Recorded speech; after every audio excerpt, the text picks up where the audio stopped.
میری شادی باسم سے پسند اور محبت کی ہوئی تھی۔ وہ بہنوئی کے دوست کا کزن تھا۔ مجھے اس نے میری بہن کی شادی پر دیکھا تھا اور مجھ پر فدا ہو گیا تھا۔ میرے بہنوئی نے ہی اس رشتے کی بات میرے والدین سے کی تھی۔ باسم اکیلا رہتا تھا۔ ماں باپ اس کے وفات پا چکے تھے۔ بہن بھائی کوئی تھا نہیں۔ بہنوئی کے دوست نے اس کی شرافت کی گارنٹی میرے والدین کو دی تھی، کیونکہ ایک اکیلے شخص کو رشتہ دینے سے سبھی گھبراتے ہیں۔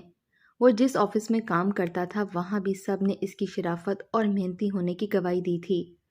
یوں میں اپنی بڑی بہن کی شادی سے ٹھیک 6 ماہ بعد ہی باسم کی دلہن بن کر اس کے گھر آ گئی۔ اس کا چھوٹا سا فلیٹ تھا جسے مجھے ہی جنت بنانا تھا۔ باسم کی محبت کا اندازہ مجھے چند دن میں ہی ہو چکا تھا۔ اس کی سنگت پا کر میں بہت خوش تھی، اور یہ خوشی اس وقت اور بھی بڑھ گئی جب میں امید سے ہوئی تھی۔ باسم یہ خبر سن کر اتنے خوش تھے کہ جس کی کوئی حد نہیں، لیکن پہلی بار میں نے باسم کا موڈ اس وقت خراب ہوتے دیکھا جب ہم آنے والے مہمان کی باتیں کر رہے تھے۔ باسم نے کپڑوں اور کھلونوں کا ڈھیر یہ خبر سنتے ہی لگا دیا تھا کہ میں امید سے ہوں۔ ابھی 9 ماہ باقی تھے، لیکن وہ مجھے ہمارے بچے کا نام بتانے لگے۔ کہنے لگے، مجھے مومن نام پسند ہے، ہم اپنے بیٹے کا نام مومن ہی رکھیں گے۔ وہ خوشی سے مجھے بتانے لگے۔ میں نے کہا، آپ یہ اب کپڑے لڑکوں والے اٹھا لائے ہیں اور نام بھی لڑکے کا ہی بتا رہے ہیں۔ ضروری تو نہیں ہے کہ بیٹا ہی ہو، بیٹی بھی تو ہو سکتی ہے۔ میرا یہ کہنا تھا کہ باسم کے چہرے کی مسکراہٹ فوراً سے غائب ہوئی تھی۔ وہ ایک دم سنجیدہ سے ہو گئے۔ نہ جانے کیوں انہیں غصہ آنے لگا تھا۔ پل بھر میں ان کا چہرہ غصے سے سرخ ہو گیا تھا اور مجھ سے کرخت لہجے میں بولے، بیٹا ہی ہو تو اچھا ہے، مجھے بیٹیاں بالکل پسند نہیں۔ یہ کہہ کر وہ کمرے سے باہر نکل گئے، اور میں ان کے بدلے ہوئے رویے سے پہلی بار پریشان ہوئی تھی۔ پچھلے 3 ماہ سے مجھے یہ لگتا رہا کہ میرا شوہر میرا دیوانہ ہے، کیونکہ میرے منہ سے نکلی ہر بات باسم نے فوراً سے پوری کی تھی۔ مجھے تو انہیں دیکھ کر اب تک یہی لگا تھا کہ انہیں اتنا غصہ آتا ہی نہیں ہے۔ وہ حد درجہ رومانٹک تھے اور ہنستے مسکراتے رہتے تھے۔ پہلی بار میں نے باسم کا یہ رویہ دیکھا تھا۔ وہ پڑھے لکھے تھے، تعلیم یافتہ، ایک اچھی پوسٹ پر فائز تھے۔ ان سب کے باوجود کیا وہ بھی یہ دقیانوسی خیالات کے مالک تھے کہ بیٹی کیوں ہوئی ہے؟ میں تو یہ بات باسم کے حوالے سے سوچ بھی نہیں سکتی تھی۔ پہلی بار میں نے انہیں اتنا سنجیدہ دیکھا تھا۔ میں کمرے سے باہر آئی تو باسم لاؤنج میں صوفے پر بیٹھے سگریٹ پی رہے تھے۔ ابھی بھی غصے سے چہرہ سرخ تھا۔ مجھے دیکھ کر سخت لہجے سے بولے، زونی، اپنے کمرے میں جا کر سو جاؤ، مجھے کچھ دیر اکیلا چھوڑ دو۔ وہ جس سختی سے بولے تھے میں واپس کمرے میں چلی گئی۔ اگلے روز جب وہ اپنے آفس سے واپس آئے تو ان کے ہاتھ میں مونگ پھلی تھی۔ انہوں نے وہ شاپر میرے ہاتھ میں دے دیا۔ کہنے لگے، یہ مونگ پھلی آج ہی ختم کرو، اس سے تمہیں بیٹا پیدا ہوگا۔ میں باسم کی بات سن کر حیرت سے ان کی شکل دیکھنے لگی۔ میں نے تو ایسا کہیں نہیں سنا تھا کہ مونگ پھلی کھانے سے بیٹا ہوتا ہے۔ اگر ایسا ہوتا تو ساری عورتیں حاملہ ہوتے ہی مونگ پھلی ہی کھاتی رہتیں۔ میں یہ بات باسم سے کرنا تو چاہتی تھی، لیکن کر نہیں پائی، کیونکہ پچھلی رات وہ جس قدر غصے میں تھے۔ میں نہیں چاہتی تھی آج بھی میری کسی بات پر ان کا موڈ آف ہو۔ اب تو میں بھی یہی دعائیں اللہ سے کرنے لگی تھی کہ مجھے پہلا بیٹا ہو جائے۔ نہ جانے بیٹی ہو گئی تو باسم اس سے محبت بھی کریں گے یا نہیں۔ میں ایک ذہنی انتشار کا شکار ہو گئی تھی۔ باسم مجھے روز مونگ پھلی لا کر دیتے اور کہتے کہ یہ ساری ختم کرو۔ روز روز مونگ پھلی کھا کھا کر میں تنگ آ چکی تھی۔ میرا جی گھبرانے لگا تھا، لیکن میں انکار نہیں کر سکتی تھی۔ میری ڈیلیوری میں بس چند ہی دن باقی تھے۔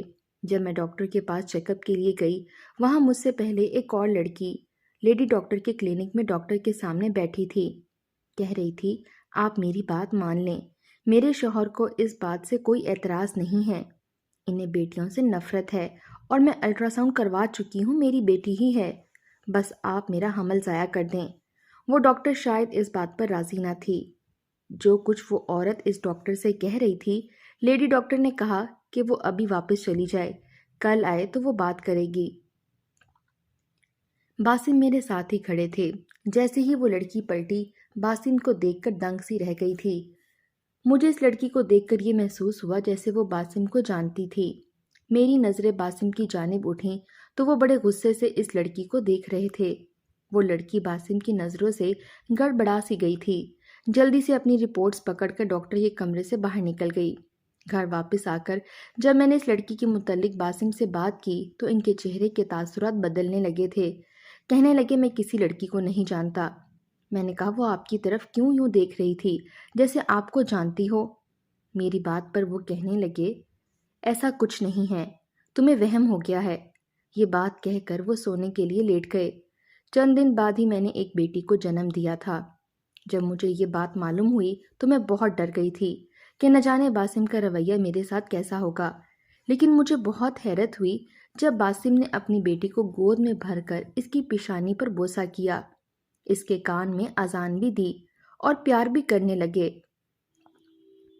میرے لیے باسم ایک پہیلی سا بنتا جا رہا تھا۔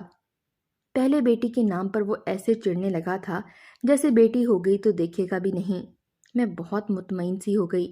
2 دن بعد میری ہاسپٹل سے چھٹی ہو گئی۔ نرس مجھے ویل چیئر پر بٹھا کر جب کمرے سے باہر لے کر آئی تو میری نظر باسم پر پڑی۔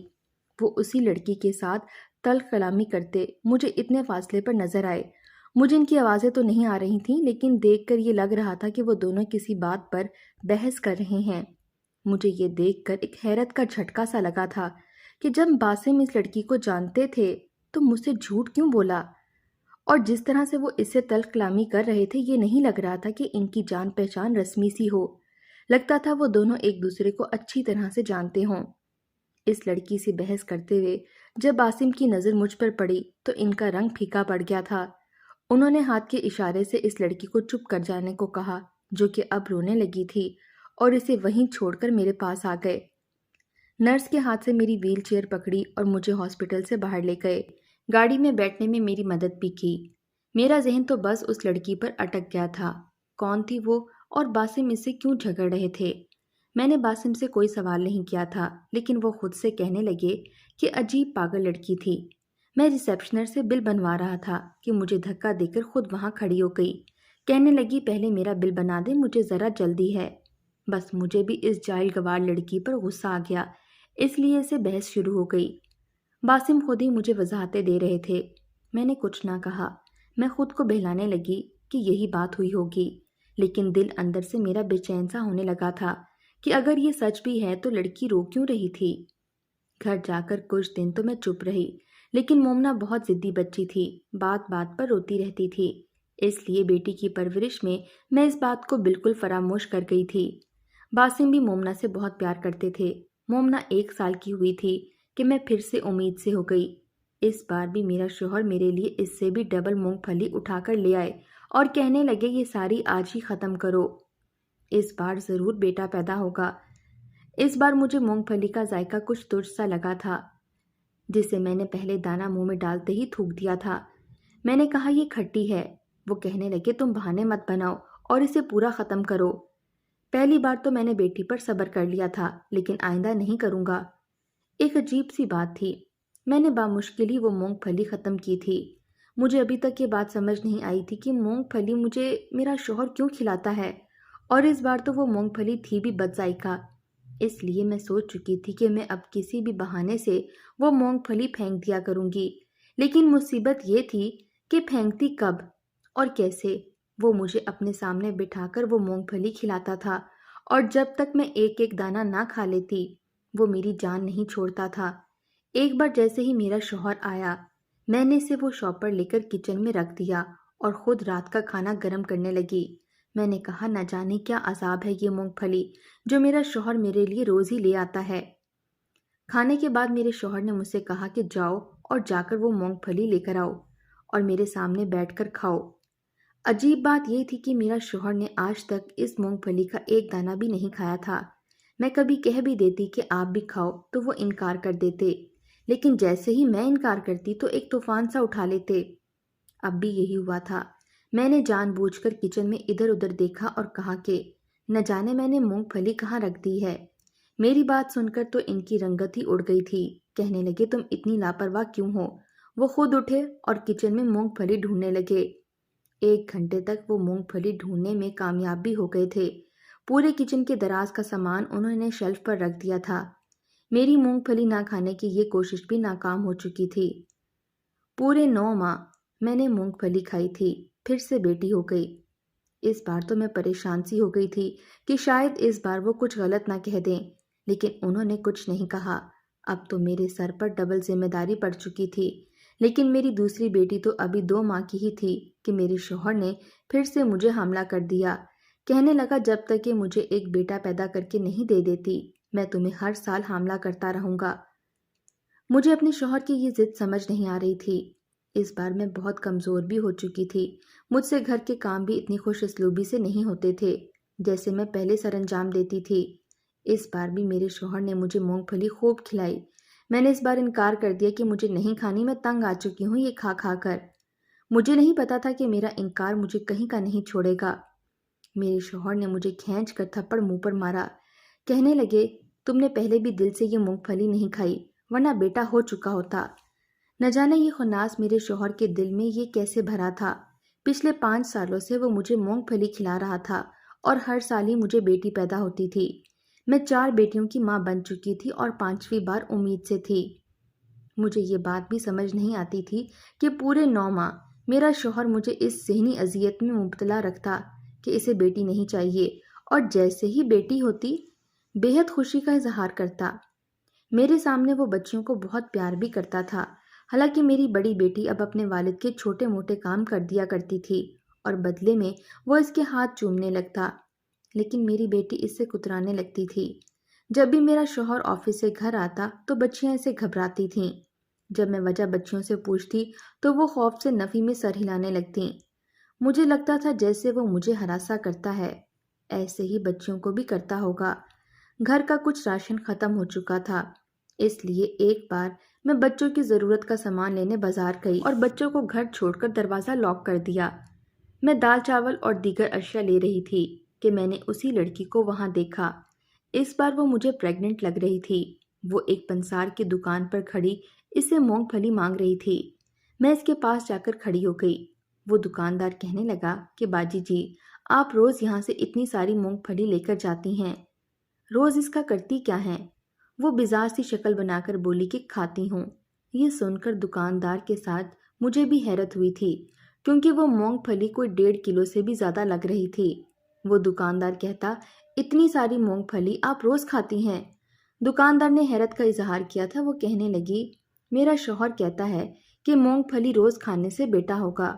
یہ بات سن کر میں حیران سی رہ گئی تھی کہ اس عورت کا شوہر بھی اسے اتنی مونگ پھلی کھلاتا ہے۔ میں نے جب دکاندار سے اپنے لیے بادام اور دوسرا ڈرائی فروٹ مانگا تو اس عورت کی بے ساختہ مجھ پر نظر پڑی تو وہ بری طرح سے سٹپٹا سی گئی۔ جلدی سے دکاندار کو پیسے دے کر وہاں سے تیزی سے آگے بڑھ گئی۔ جیسے مجھے اچھے سے جانتی ہو، میں نے اپنا سامان وہیں چھوڑا اور اس لڑکی کا پیچھا کرنے لگی۔ وہ مجھے دیکھ کر گھبرائی تھی۔ میں نے سوچا کہ اس سے پوچھوں وہ مجھے دیکھ کر اتنا گھبرا کیوں گئی تھی۔ میں پہلے بھی اسے 2 بار دیکھ چکی تھی۔ پہلی بار بھی وہ میرے شوہر کو دیکھ کر یوں ہی گھبرائی تھی، دوسری بار وہ روتے ہوئے میرے شوہر سے نہ جانے کیا کہہ رہی تھی۔ آج تو اس نے میرے حواس ہی معطل کر دیے تھے۔ آخر کون تھی وہ؟ اس کا شوہر بھی اسے کیوں مونگ پھلی کھلاتا تھا؟ میں نے پہلے یہ بات کسی کے منہ سے نہیں سنی تھی کہ مونگ پھلی کھانے سے بیٹا ہوتا ہے، سوائے اپنے شوہر کے منہ سے، اور اب اس عورت کے منہ سے سن رہی تھی۔ اس کے بعد اس عورت کا مجھ سے یوں گھبرانا اور کترانا مجھے شک میں مبتلا کر گیا تھا۔ میرا دل بہت بری طرح سے دھڑک رہا تھا کہ خیال آتے ہی کہ کہیں یہ میرے شوہر کی دوسری بیوی تو نہیں، تو کیا وہ مجھے جانتی ہے کہ میں بھی باسم کی ہی بیوی ہوں؟ میرے ذہن میں سوالات کی بھرمار تھی جو میرا سکھ چین برباد کیے ہوئے تھا۔ میں اس حالت میں اتنی تیز چل نہیں پا رہی تھی جتنا کہ وہ، حالانکہ وہ بھی حاملہ تھی اور اس کا وجود بھی ظاہر ہونے لگا تھا۔ وہ تیز تیز چل رہی تھی اور پیچھے بھی پلٹ پلٹ کر دیکھ رہی تھی۔ اس کے بعد وہ مین روڈ تیزی سے عبور کر گئی، لیکن جیسے ہی میں مین روڈ تک پہنچی گاڑیوں کا رش بڑھ گیا تھا۔ وہ بھاگ چکی تھی، لیکن اسی عورت سے اگلی ملاقات میری ہاسپٹل میں ہوگی۔ وہ پھر سے ہاسپٹل کی منت کر رہی تھی کہ اس بار بھی الٹرا ساؤنڈ میں اس کی بیٹی ہی بتائی گئی ہے، اس لیے اس کا حمل ضائع کر دیں۔ اگر اس کے شوہر کو یہ معلوم ہو گیا کہ اس کی بیٹی ہوئی ہے، وہ اسے مار ڈالے گا۔ یہ بات وہ روتے ہوئے اسے کہہ رہی تھی۔ ڈاکٹر نے اس کی بات مان لی۔ جیسے ہی وہ آنسو پونچھتے ہوئے پیچھے پلٹی، مجھے دیکھ کر پھر سے اس پر گھبراہٹ طاری ہو گئی۔ وہ باہر جانے لگی تو میں نے اس سے کہا مجھے اس سے بات کرنی ہے۔ وہ کہنے لگی میں آپ کو نہیں جانتی۔ میں نے کہا لیکن باسم کو تو جانتی ہو۔ وہ مجھ سے نظریں چرا گئی، کہنے لگی اسے بھی نہیں جانتی، اس لیے میرا پیچھا کرنا چھوڑ دیں۔ یہ کہہ کر وہ تیزی سے باہر نکلی۔ باہر جس شخص کا ہاتھ پکڑے وہ جا رہی تھی، اسے دیکھ کر میرے پیروں تلے سے زمین ہی کھسک گئی تھی۔ میرا سر بری طرح سے چکرا رہا تھا۔ وہ لڑکی میری آنکھوں سے آنسو جاری تھے۔ میں روتے ہوئے گھر پہنچی تھی۔ گھر کے دروازے کو کھولا تو سامنے کا منظر دیکھ کر میری روح ہی فنا ہو گئی تھی۔ میرا شوہر میری بچیوں کے ساتھ۔ میں دوہری اذیت میں مبتلا تھی۔ اس وقت ہاسپٹل کے کمرے میں نیم بے ہوشی کے عالم میں تھی۔ جو کچھ میری آنکھوں نے دیکھا تھا، میرا ذہن اس بات کو قبول نہیں کر رہا تھا، اس لیے میں چکرا کر گر گئی تھی۔ جب میں نے یہ دیکھا کہ مجھے ہوش آ گئی ہے اور میں زندہ ہوں تو مجھے اپنے بچ جانے پر بھی افسوس سا ہوا تھا۔ کاش کہ میں مر جاتی۔ میری آنکھوں سے آنسو بہہ رہے تھے۔ میں اب بھی نیم بے ہوشی کے عالم میں تھی۔ بس مشکل سے اپنی آنکھ کھول کر دیکھا تو سامنے اپنے شوہر کو دیکھ کر مجھے اس سے نفرت محسوس ہوئی تھی۔ وہ شاید ذہنی مریض تھا۔ جب میں گھر میں داخل ہوئی تو وہ میری بچیوں پر چیخ رہا تھا۔ جو سلوک بھی وہ میری بچیوں کے ساتھ کرتا تھا وہ مجھے نہ بتائیں۔ کہنے لگا تم سب کی سب منحوس ہو، مجھے ذلت ہی دو گی، اس لیے میں تم لوگوں سے اپنی ذلت کا بدلہ ابھی سے لوں گا جو تم لوگ بڑی ہو کر مجھے دینا چاہتی ہو۔ اس نے میری بڑی بیٹی کی قمیض اوپر کی۔ وہ بری طرح سے رو رہی تھی، کہہ رہی تھی بابا ہمیں مت مارو، لیکن میرا شوہر شاید اذیت پسند شخص تھا۔ اس نے گرم چمٹا میری بیٹی کی کمر پر لگا دیا۔ وہ چلا اٹھی تھی۔ میں تڑپ کر جب اپنے شوہر کے پاس گئی اور اس کے ہاتھ سے چمٹا کھینچا تو وہ مجھے دیکھ کر کچھ گھبرا گیا تھا، لیکن پھر سنبھل گیا۔ میری بڑی بیٹی بری طرح سے تڑپ رہی تھی۔ باقی کی بچیاں خوف سے رو رہی تھیں۔ میں نے بیٹی کو گود میں لے لیا اور اپنے شوہر پر چلانے لگی کہ تم انسان نہیں جانور ہو، تمہیں شرم نہیں آتی اپنی اولاد کو اتنی بڑی اذیت دیتے ہوئے۔ یہ کہہ کر میں نے باقی بچوں کا بھی ہاتھ پکڑا اور اپنے کمرے میں لے آئی اور کمرے کا دروازہ بند کر دیا۔ شکر یہ تھا کہ میری بیٹی کی کمر پر زیادہ گہرا زخم نہیں ہوا تھا۔ میں نے اس کے ٹیوب لگا دی۔ کچھ دیر بعد ہی جلن کا اثر کچھ کم ہوا تو میں نے ان سے پوچھا کہ کیا اس کے بابا ان کے ساتھ ایسا ہی سلوک کرتے ہیں، تو میری 3 سالہ بیٹی اس بات میں سر ہلانے لگی۔ میں نے اپنے پرس میں سے انہیں بسکٹ نکال کر کھلائے۔ بچیاں روتیں اور ہچکیاں بھرنے لگیں، میرے سینے سے لگی سو گئی تھیں۔ انہیں بیڈ پہ لٹا کر میں ایک حتمی فیصلہ کر چکی تھی۔ اس شخص کا مجھ سے زیادتی کر کے جی نہیں بھرا تھا جو اپنی بچیوں کے ساتھ یہ سلوک کر رہا تھا۔ میں جب کمرے سے باہر آئی تو وہ صوفے پر گردن جھکائے بیٹھا تھا۔ مجھے دیکھ کر کچھ شرمندہ سا ہو گیا۔ میں نے کہا مجھے طلاق چاہیے۔ میں آج اپنی بیٹیوں کو اپنے میکے لے جاؤں گی، انہیں خود پال لوں گی، لیکن ایک ایسے شخص کے حوالے ہرگز نہیں کروں گی جو انہیں ظلم کا نشانہ بنائے اور انہیں مار ہی ڈالے۔ میری بات پر وہ کہنے لگا تم کہیں نہیں جاؤ گی۔ وہ صوفے سے کھڑا ہو گیا۔ میں نے کہا میں اب تم جیسے شخص کے ساتھ نہیں رہ سکتی جو اس قدر شفاق سلوک اپنی بیٹی کے ساتھ کر سکتا ہے۔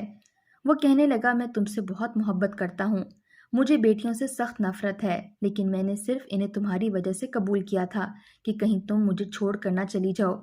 میں نے کہا نہیں، تمہیں مجھ سے بھی محبت نہیں ہے، تم مجھے بھی اذیت دیتے رہے ہو، ہر وقت بیٹے کی رٹ لگائے رکھتے تھے، مجھے مونگ پھلی کھلاتے رہتے تھے، مجھے پاگل کرتے رہتے۔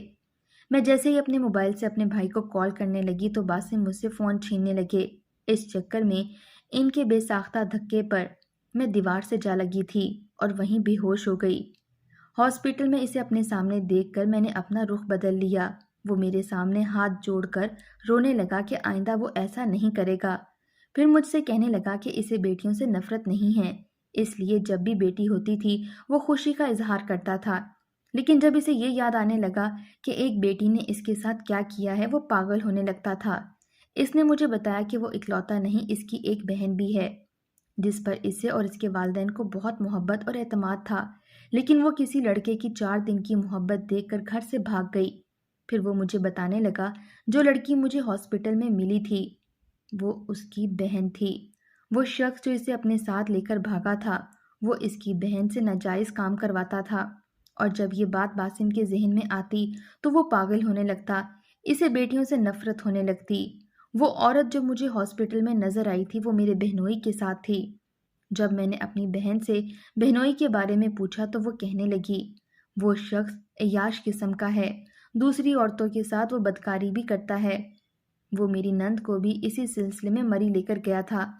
میرا شوہر اپنی بہن کو بار بار اس کام سے روکتا تھا، لیکن وہ کہتی تھی کہ وہ مجبور ہے، اسی لیے وہ اپنا ایبارشن کروانے کے لیے ڈاکٹر کے پاس جاتی تھی۔ اسی لیے باسم کو یہ لگتا تھا کہ اس کی بیٹیاں بھی بڑی ہو کر اسے ایسے ہی اذیت دیں گی۔